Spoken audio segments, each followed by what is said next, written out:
that will need all the love you can give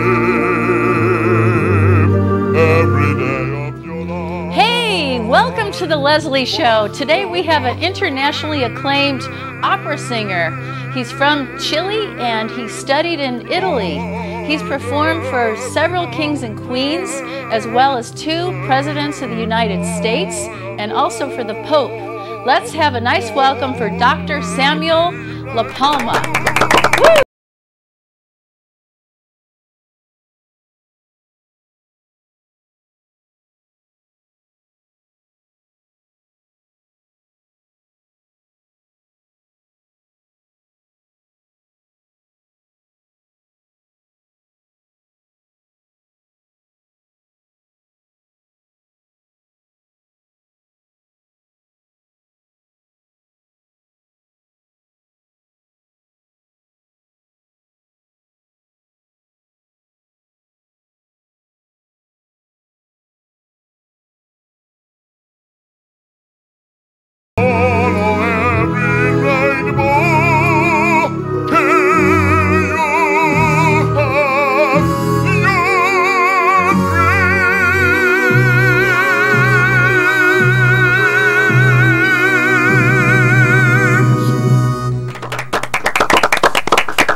It is a privilege to have you on my show today. My pleasure, my dear, my pleasure. My goodness. So what I know about you so far is that you were born in Chile, right? Yes, and yes. then you moved to Italy when you were 5 and started singing opera at the age of 7. Is that correct? Well, as an acolyte in the different operas that has the children choir. The children choir. Now, did you know at a very young age that you wanted to sing opera? So in other words, when you were 3 and 4, did your mother raise you? My grandmother is the responsible and the guilty one. Oh, she's the guilty one that got you going. Okay. Yeah, I was 3 years old. 3 years old. And did you start singing opera at 3? No. I was singing at the synagogue. At the synagogue? Oh, my goodness. And so the Adon Olam is a very big blessing for us. And my father was sick. He cannot perform. In Italiano, you say, la voce non ci sta. The voice is not there. And grandmother says, grabbed me by the hand and brought me in. And she says, okay, Shimoli, now it's your turn. Oh, my goodness. And the rest is history. My goodness. So at 7 years old, tell me some of your teachers. I've heard that you had some very famous teachers. Is Luigi, that right? I was one of them was Carolo Wojtyła, and the other one was Luigi Accogli in the later years. And the idea is that Nostra Signora Santa Cecilia Scuola Cantorum is something else. You want to call yourself an opera singer, you have to go through there. Oh, okay. In the same way when you are in America, you say, oh yeah, I'm an opera singer. And I wonder how many times you have sung in Carnegie Hall in New York City. Oh, never. Then you're just graduating from kindergarten. Okay. In other words, certain houses are just for you to graduate. Okay. Like in America, you say, with all due respect to all my colleagues in America, please, I am very respectful. But they say, well, I have my master's degree, I don't need anything else. And I say to them, how many Italian operas you know? Oh, no, I don't. I don't need a teacher. Well, my dear, you just graduated from kindergarten. Because in Italia, what you do, you graduate, then you go to a postgraduate courses, and then immediately after that you have your title, or your certificate, or your diploma. Then you go to Giuseppe Giacomini, Adelaide Pavarotti, Fiorenzo Cosotto, Adelaida Negri, Giuseppina della Mole, these great performers. In America, Mrs. Ludwig, Carla Federica von Stadter, and all these great sopranos and baritone, Mr. Shirley Mills, you go to them and you adhere yourself to them, and then you study for 2 or 3 years. And when they say to you, okay, bambino, avanti, and then you say, aha, now I got it. Okay. So when I was graduating, I didn't know A, E, I, O, U, the 5 vowels. So I went to Mr. Pavarotti's house. Knock, knock, knock. What do you want? I say, I will be your chauffeur, you this, you that, you here. This is early on, many, many years ago. And I want only you to teach me A, E, I, O, U. She says, avanti. 2 days later, I was singing Rigoletto. Well, you also, I heard you can sing 7 different languages. Is that Yes, correct? correct. What are some of the languages Well, that you can sing? out of trial and error. Okay. So you go to Hebrew, then you go to Italian, German, French, Portuguese, Ladino, and then you go to Russian, and then now I can sing a little bit in Japanese, but I had to read it. Okay. It's not that I know how to speak. No. You learn the phonetical way. It's like in the opera world, you go to Italia and you've never been there. So they recommend you to do this, to do that. And then, signorina, oh, miss, oh, signorina, recorded.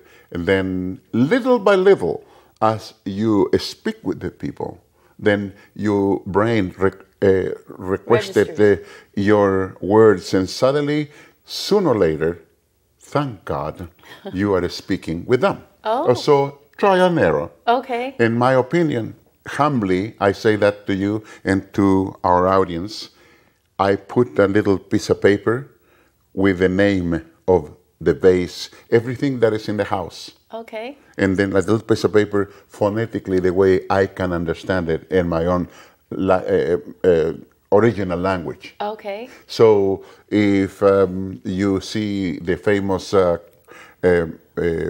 part of Messiah, the chorus, Hallelujah, and then Hallelujah, Hallelujah, it's a partita, it's a music score that has all these phonetical ways, the kingdom of the world. So it sounds the way American people can understand the kingdom of the world. Is it not the kingdom of the world? It's phonetical. And so when I read it, I say, what is this? But you can understand it. Okay, right. Now you can sing in 3 different octaves as well, right? Yes. Now, how many octaves would you say the average opera singer can sing? Do they normally do 3? Depending. Like a good late Ivan Rebrov, Russian gentleman, 6'8" or 6'7", 400 pounds, 300 and something pounds. He has four octaves and a quarter. Wow. Oh, if you can hear his records, then you will say, the Palma knew what he was talking about. The majority of the people, depending on, exclusively, this is what I'm saying, very responsible, depending on the training that they have, 2 octaves. 2 octaves is usually the average? The average, because they don't study Nicola Bacai. Okay. Nicola Bacai is a system that study exclusively the bel canto italiano. Okay. So you can say, manca sollecita, and manca sollecita. Oh, wow. You see, I am an opera singer. No, you are not. You had just a burst of good intonation in one note. Oh. That doesn't mean you maintain the line. Okay. Because in singing, as in real estate, location, location, location. As in tennis too, location, location, location. If you don't have that location, then if you don't apply all the frontals, the faces, each section of your head has certain cavities that can apply A, O, U, E vowel, I, and A. So if you put your hands in my top of my head, you will have, put your hand here.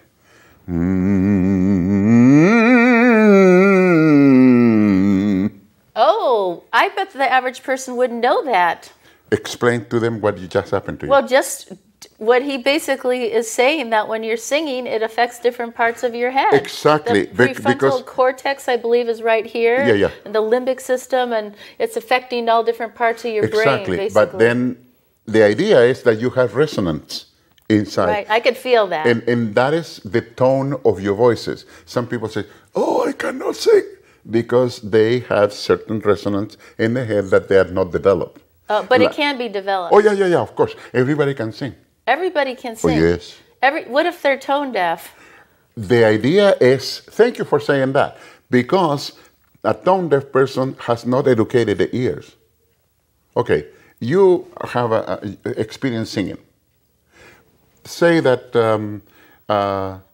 Rinaldo opera from 1710 in Germany, Hamburg, and then 1711 in London when Handel went there. Nicolino was the singer at the time, and he was a castrato singer. Because of him, Handel was able to be established in the opera Rinaldo, which is the famous aria Lascia ch'io pianga. Lascia ch'io pianga, la mia sorte, e che sospiri la libertà. And so imagine a man singing in a soprano key. Lascia ch'io pianga la cruda sorte. Well, I cannot do that because I'm not a soprano. But in the position of the voice is una voce impostata, the impostation of the voice. And so you use your resonance, and you sing with the bottom of your feet, with your calf, your hamstring, the gluteal muscles, and then in the intercostal muscles come straight ahead from the pelvis. So that is, the intercostal muscles is like the bellows of an accordion. And so when you sing, you go like this. I would imagine you do breathing exercises to strengthen that diaphragm. I started doing the breathing exercise at the age of 6 when I arrived in Rome, and that was an incredible situation. I bet it was. Now, you were saying that you sang in Carnegie Hall. Yes. Is that right? Yeah. What was that like? Ooh, that was the most incredible thing ever happened to me. When you are in the midst of the Carnegie Hall and you have a pen and nobody say a word, you go like this, and you can hear bim, bim, bim, bim, bim. The most outstanding acoustic I ever been. My God! And how many years ago did you do this? A few years ago, when I was very young, as yourself. Oh, you're making points there. I like you even better. See, in my calling card, I have one of the pictures that you will show in the show, and it's I all the time say, okay, this is when I was your age. Okay. And so, what about Othello? You did Othello as well? Oh, that was my debut. And I was very young. The picture that you will see later on is, I was in a good shape then, but I was very, very young, 17, 18 or something like that, and I didn't know nothing about the opera. I have a good colleague, Gilda Cruz Romo. God bless her. Senora Gilda, my pleasure. Fabulous. And then Gilles Perpy, the gentleman that you will see many years later, we did it again. And another fabulous. And the other one was Kari Nurmela. Unfortunately, he passed away. And fabulous people, fabulous. The conductor, Vicente Laferla, my God.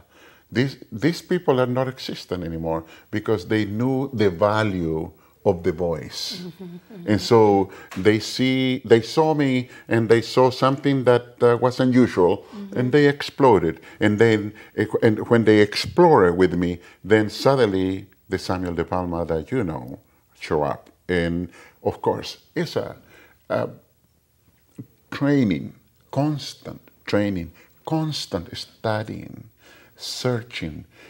looking for this, looking for that, going to the library, going to this, getting to the old records and the old movies of the great performance. And then you pick a little bit on this one, and you pick a little bit of that one, and in that one, and in here, and there. And suddenly you put it all together, and then you pass the test. And who would be like 5 people that you were trying to emulate? Giuseppe Giacomini, by all means. Okay. Then Maestro Pavarotti, because of they are not, because they are tenors, and I don't want to be a tenor, mind you. I am a bass baritone. A bass baritone. But my register is a little higher. It's because my grandmother, guilty as charged, she put me into sing high notes since I was a baby.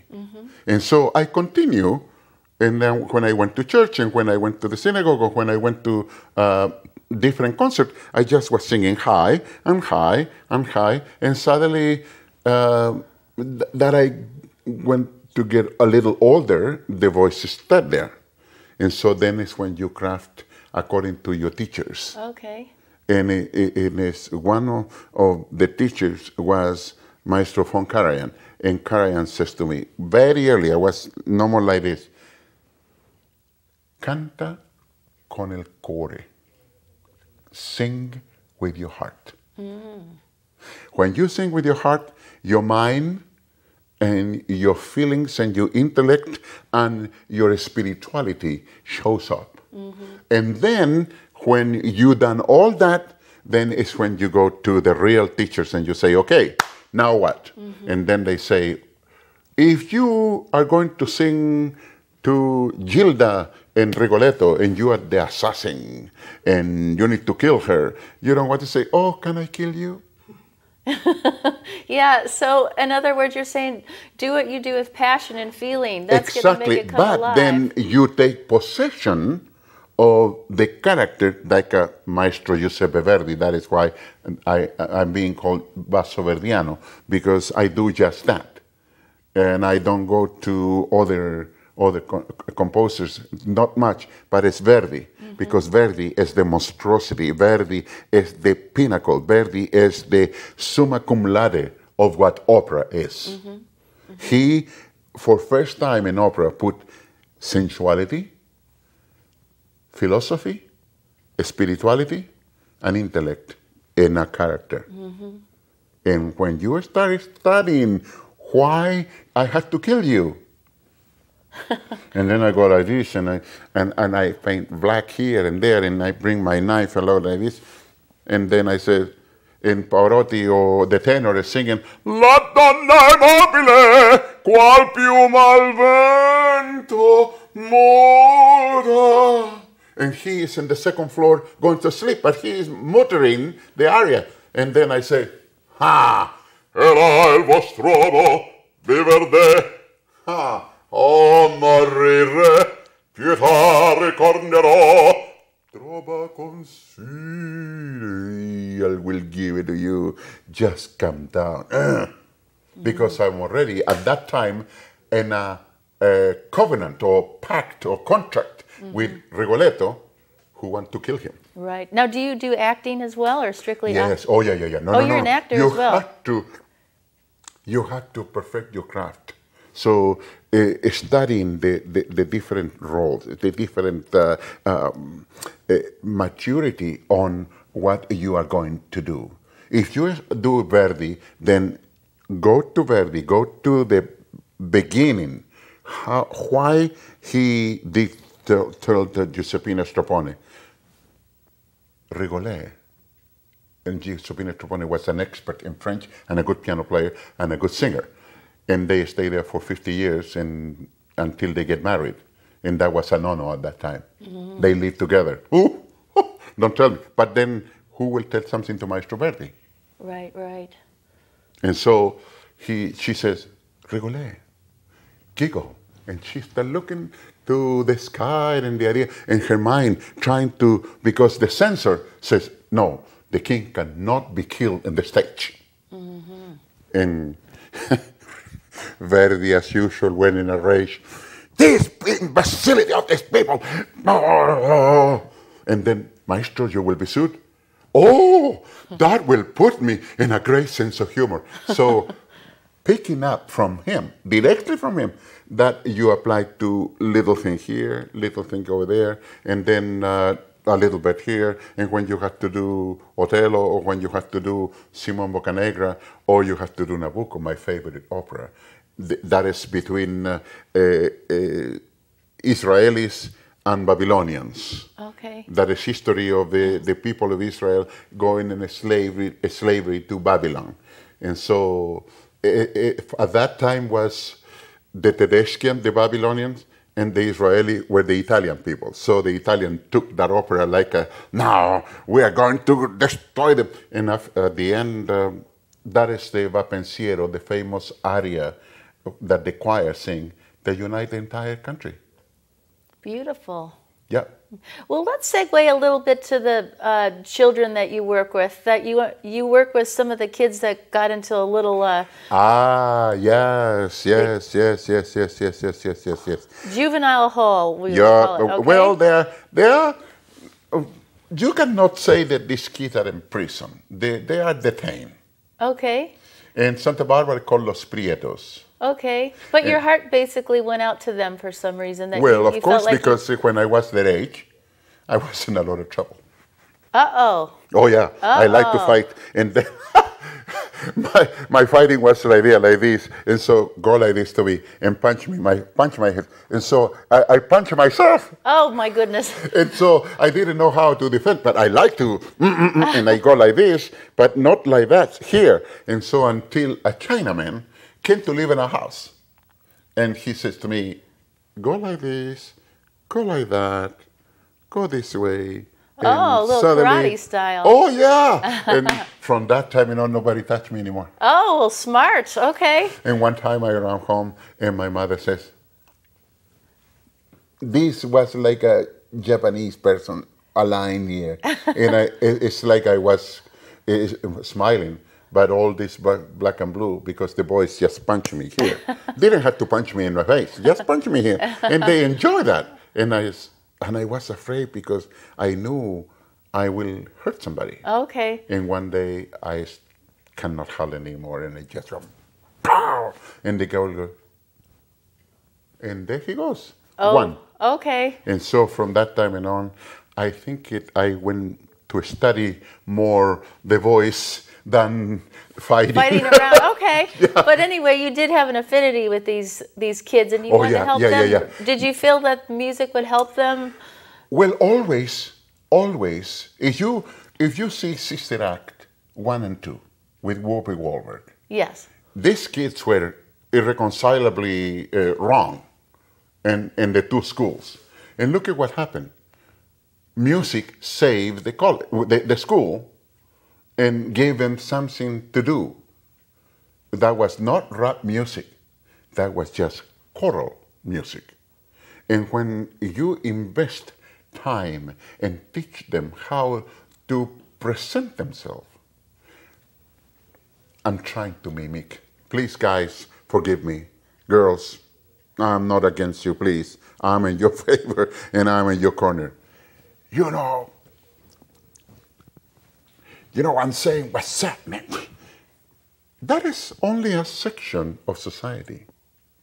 Because when these kids are going to come into here and to work with you, that is not acceptable. That language and that actions are not acceptable. Go to the Mid-America production today. They will kick you out in no time. Today is, Lezlie, nice meeting you. Blessings to you. Here is my resume. This is this, and this is that, and this is what I do. Can I help you? And then you say, oh my, nice. Right. Hey, you piece of crap, come on here. That is not acceptable. And then that person start growing with the resentment of society. And so they are society resentfulness. Or you cannot even contact them. You cannot even talk to them because the language, first of all, is denigrating, the name calling, and then what do you learn with them? Nothing. So Absolutely nothing. you're basically, when you go there, you teach them diplomacy. Is that right? What my idea to teach them is performing arts. Okay. So everything that has to do with, an example, I show up in there and I'm paying for my own. Nobody pay me. This is all our own.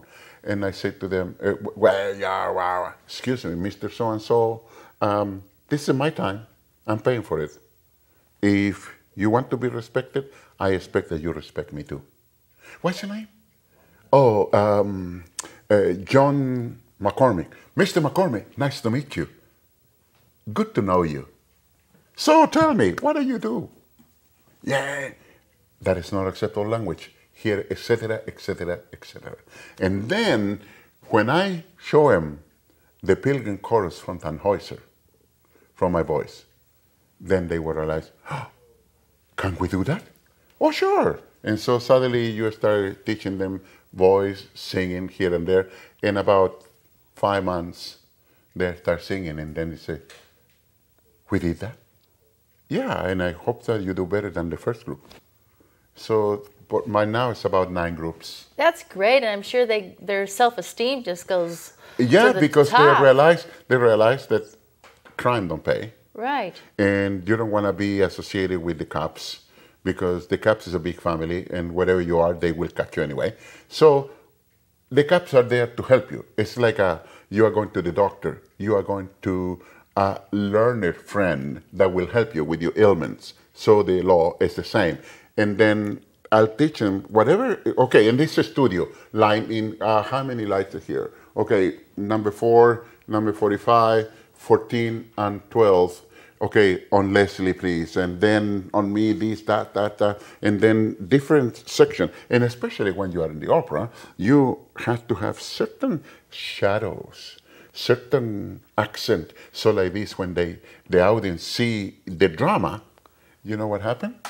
It's believable. Right. And that is part of the actors. And the other one is the people who are behind the camera, like this gentleman, the only one over there. And so they know how to put all the lighting. They know how to put the music. And suddenly you just have to do, oh. That's awesome. Well, you know, my friend, we need to wrap up the show now, but would you mind singing a few songs for us? Yeah. I prepared 2 songs for you. Oh, good. Okay. Climb Every Mountain from The Sound of Music. Okay. And then the last one will be You Never Walk Alone. You Never Walk Alone. Okay. That to tell to the people of the show that you are a person who has a soul, has a mind, has a body, and has a spirit. And believe it or not, we are not alone. That's awesome. I love it. Oh, by the way, allow me to present this little treat for you. This is opera classics, and this is hymns. Hymns, okay. This is for you and to share with everybody. Well, thank you. I really appreciate it. It's been such a pleasure having you on the show. Lezlie. Thank you so much. Great. I'm looking forward to hearing you sing. Okay, let's do that. Thank you. Walk on